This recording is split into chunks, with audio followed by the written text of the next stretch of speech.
अस्सलाम दोस्तों, this is गोलो और आज की वीडियो में आपको बताऊंगा आप किस तरह जापान फ्री में आ सकते हो और यहाँ पे आके जो है आप फ्री में यहाँ पे एजुकेशन ले सकते हो और यहाँ पे आके 2,50,000 आपको पर मंथ आपको मिलेंगे। आपको कुछ नहीं देना बल्कि आपको मिलेंगे और फ्लाइट की टिकट जो है आपको वो भी आपको गवर्नमेंट ऑफ जापान की तरफ से फ्री में मिलेगी। तो ये स्कॉलरशिप है जिसका नाम है मैक्स्ट। तो बहुत सारे लोग जो कंफ्यूज होते हैं कि एम्बेसी में अप्लाई करना है या प्रोफेसर के यूनिवर्सिटी में अप्लाई करना है, तो असल में मैक्स्ट के दो प्रोसीजर होते हैं। एक का मैंने आपको पहले बताया था एक वीडियो में, जो अभी जिन को ईमेल आ चुकी हैं वो सिलेक्ट हो चुके हैं और जिनको ईमेल नहीं आई तो वो उनका इसका मतलब ये है कि वो रिजेक्ट हो चुके हैं, उनका काम नहीं हुआ, वो इंटरव्यू के लिए नहीं जा सकते। तो अभी दूसरा जो मैक्स्ट है जिसको कहते हैं मैक्स्ट बाय यूनिवर्सिटी रिकमेंडेशन, अब मैं उसके बारे में आपको बताऊंगा। और इस वक्त मेरे साथ मेरे दोस्त भी बैठे हैं, तो ये अब मैं ये वीडियो बनाने लगा तो आगे थे मेरे रूम पे, तो मैंने कहा कि चलो बैठो मैं आपको अपनी वीडियो में शामिल करता हूँ। इनका नाम है अल्ताफ भाई फ्रॉम सिंध, पन्नो। तो चले डिस्ट्रिक्ट सखर। तो चले अभी हम आपको बताते हैं कि सबसे पहले इस प्रोसीजर में क्या है कि आपको सबसे पहले एक प्रोफेसर ढूंढना है। प्रोफेसर सर्च करने का प्रोसीजर मैं आपको फिर बाद में अपनी लैपटॉप शेयर करूंगा कि आप किस तरह प्रोफेसर आपको मिल सकता है। इसमें डिपार्टमेंट की कोई वो नहीं है कि भाई इस डिपार्टमेंट के लिए स्कॉलरशिप है, इस डिपार्टमेंट के लिए स्कॉलरशिप है, सब डिपार्टमेंट्स के लिए स्कॉलरशिप है। और आपको सबसे पहले ढूंढने हैं वो यूनिवर्सिटी जिसमें आपका डिपार्टमेंट है। तो वो मैं आपको समझा दूंगा कि किस तरह आप वो यूनिवर्सिटीज ढूंढोगे जिसमें आपका डिपार्टमेंट है। जब आपको यूनिवर्सिटीज मिल गई वहां पे तो आपको प्रोफेसर ढूंढना है, प्रोफेसर को ईमेल करनी है। तो ईमेल में आपको ये लिखना है कि मैं आपकी जो है रिसर्च फील्ड में इंटरेस्टेड हूँ और आपके पास मैं मास्टर्स करना चाहता हूँ या पीएचडी करना चाहता हूँ। तो वो फिर आपको अगर यस करता है तो फिर आप कुछ डॉक्यूमेंट्स हैं, वो डॉक्यूमेंट्स मैं आपको अभी बता देता हूँ कौन कौन से डॉक्यूमेंट्स हैं। जहां तक बात है इसकी डेडलाइन की, तो डेडलाइन इसकी होती है दिसंबर में। हर यूनिवर्सिटी की ऊपर नीचे होती है, किसी की 20 दिसंबर होती है, किसी की 22, किसी की जनवरी के स्टार्ट में, जैसे 6 जनवरी 5 जनवरी, लेकिन जनवरी के पहले वीक में सबकी खत्म हो जाती है। तो जिस यूनिवर्सिटी में आपको प्रोफेसर मिल जाए तो आपको उस यूनिवर्सिटी की फिर डेडलाइन देखने की, डेडलाइन कब है और प्रोफेसर को आपको अभी से ही रब्ता करना है, स्टार्ट करना है। ये नहीं कि अभी वेट करना है, दिसंबर तक वेट नहीं करना है। दिसंबर में आपने डॉक्यूमेंट्स यहाँ भेज देने हैं। तो पहले आप बात करेंगे डॉक्यूमेंट्स की, फिर मैं आपको समझाऊंगा अपने लैपटॉप के प्रोफेसर किस तरह ढूंढना है। तो सबसे पहले ये आगे डॉक्यूमेंट्स। तो इस स्कॉलरशिप के लिए ये लाजमी है कि आपने बैचलर्स किया हो, ठीक है, आपका बैचलर्स आपका कंप्लीट हो।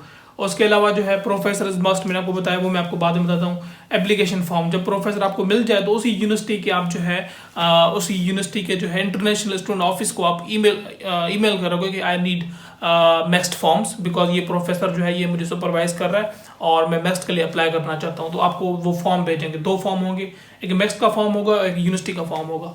दूसरी चीज़ है वो है रिकमेंडेशन लेटर। रिकमेंडेशन लेटर कहाँ से मिलेगा? जहाँ से आपने अपना बैचलर्स किया है वहाँ के डिपार्टमेंट का हेड है वहाँ से आपको मिलेगा रिकमेंडेशन लेटर। सिर्फ एक अदद चाहिए, उसके ऊपर लेटर हेडिंग होनी चाहिए उस यूनिवर्सिटी की, जो टॉप पे मतलब ऑफिशियल उसका नाम होता है, जो उसका लोगो है वो होना चाहिए। और उसके साथ जो है उसके टॉप पे ये लिखा हो to the president of this university. जो भी यूनिवर्सिटी में आपको जहाँ पे प्रोफेसर मिला है, जहाँ पे अप्लाई कर रहे हो, जिस तरह फॉर एग्जांपल अगर नगोया यूनिवर्सिटी में आप अप्लाई कर रहे हो, प्रोफेसर नगोया यूनिवर्सिटी का है, तो आप उसके टॉप पे लिखोगे to the president Nagoya university. ये चीज़ें होना लाजमी है, नीचे स्टैम्प होगा।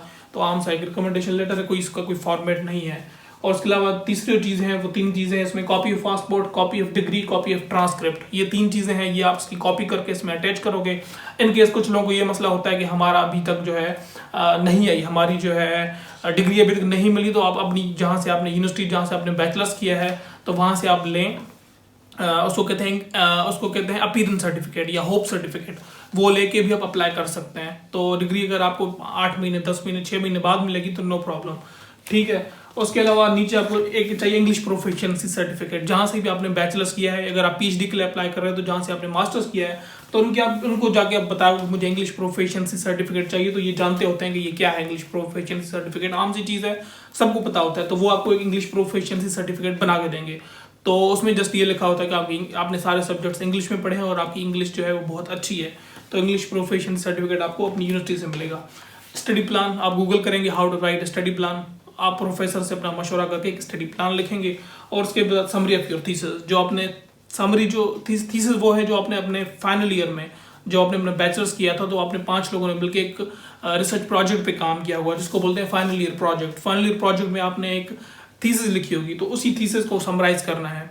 उसी थीसिस को मतलब अगर आपने 50-60 पेजेस का लिखा है तो आपको कम करके उसको तकरीबन 7 पेजेस का या 8 पेजेस तक आप उसको लेके आना, उसकी इंपॉर्टेंट चीज़ें रखनी है आपने, ठीक है। ये इसकी बुनियादी रिक्वायरमेंट है। जब आपको प्रोफेसर जब उसकी डेडलाइन ओपन होगी तो ये सारे के सारे डॉक्यूमेंट्स आप प्रोफेसर को पोस्ट करके भेजोगे, इनके प्रिंट करवा के पोस्ट करके भेजोगे। तो जस्ट पोस्ट करने के खर्चे हैं, अगर जल्दी भेजते तो पाकिस्तान पोस्ट से भेजते तो मेरे ख्याल से 500-600 में हो जाएगा।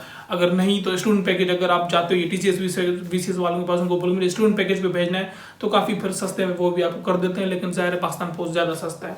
इसमें जो एज की DHL भी सस्ता है, DHL भी सस्ता है, 3500 तकरीबन है स्टूडेंट के लिए। अच्छा, जब मैंने अप्लाई किया था तो काफ़ी चीप था। तो इसमें जो एज की जो लिमिट है वो है 35, PhD के लिए 35 है, मतलब अगर आप PhD के लिए अप्लाई कर रहे हो, मास्टर्स किया हुआ है तो 35, और अगर जो है आपने बैचलर्स किया हुआ है तो और मास्टर के लिए अप्लाई करो तो फिर है 30। तो ये इसकी लिमिट है, 75% होनी चाहिए, 75 वालों से कम के चांसेस बहुत कम हो जाते हैं, तो आप कोशिश करेंगे से एटलीस्ट 75 हो। तो ये है इनकी बेसिक रिक्वायरमेंट्स। तो ये सारे डॉक्यूमेंट्स आप प्रोफेसर को भेजोगे। अब मैं आपको बताऊंगा प्रोफेसर ढूंढने किस तरह है। तो चले मेरी कंप्यूटर स्क्रीन पे। तो दोस्तों अभी हम आ चुके हैं मेरी कंप्यूटर स्क्रीन पे, और यहाँ पे अभी हम सर्च करेंगे कि डिपार्टमेंट कैसे ढूंढने। अभी आपका जो भी डिपार्टमेंट है आप उसके अपने पास एक लिस्ट बना लें, ठीक है। अभी जिस तरह फॉर एग्जांपल मैकेनिकल इंजीनियरिंग,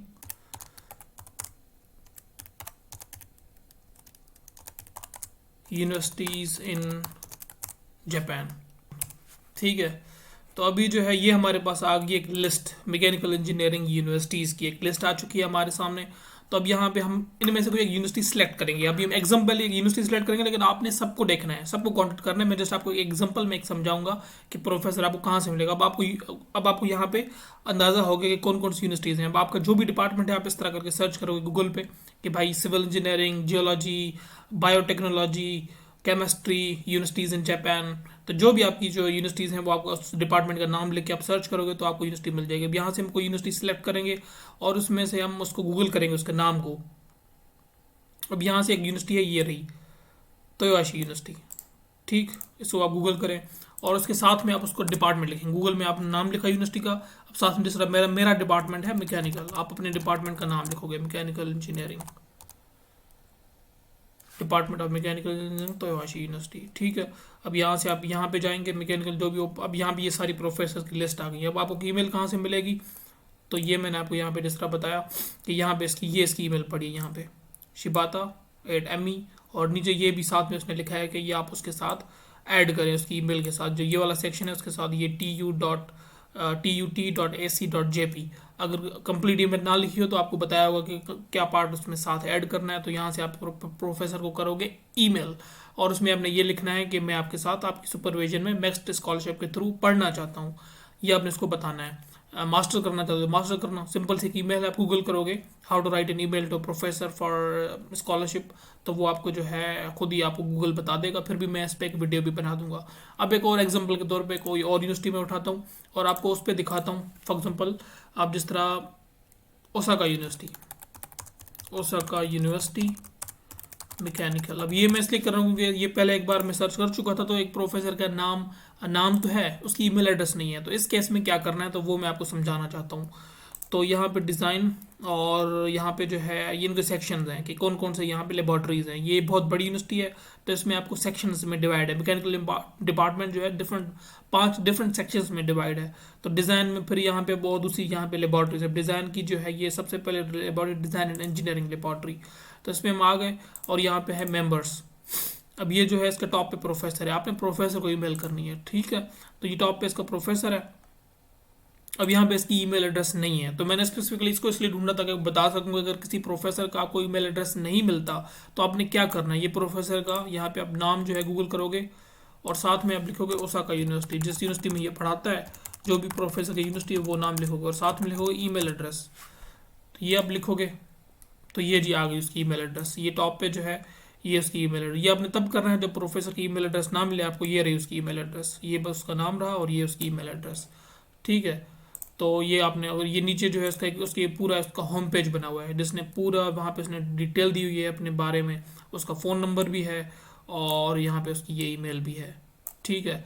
तो ये था प्रोफेसर ढूंढने का तरीका। और डॉक्यूमेंट्स में आपको ऑलरेडी बता चुका हूँ। तो आपको सारे जो डॉक्यूमेंट्स हैं पहले प्रोफेसर को ईमेल करके चेक करवाने हैं। ये मैंने डॉक्यूमेंट्स रेडी किए हैं तो काइंडली आप एक नज़र चेक कर लें। वो आपको कुछ चेंज करने के लिए कहता है तो चेंज कर लें। उसके बाद वो चेंज करके फिर डॉक्यूमेंट की प्रिंट निकलवा के आप प्रोफेसर को बोलेंगे आपका एड्रेस दे, मैं डॉक्यूमेंट भेजना चाहता हूँ, तो वो आपको एड्रेस देगा।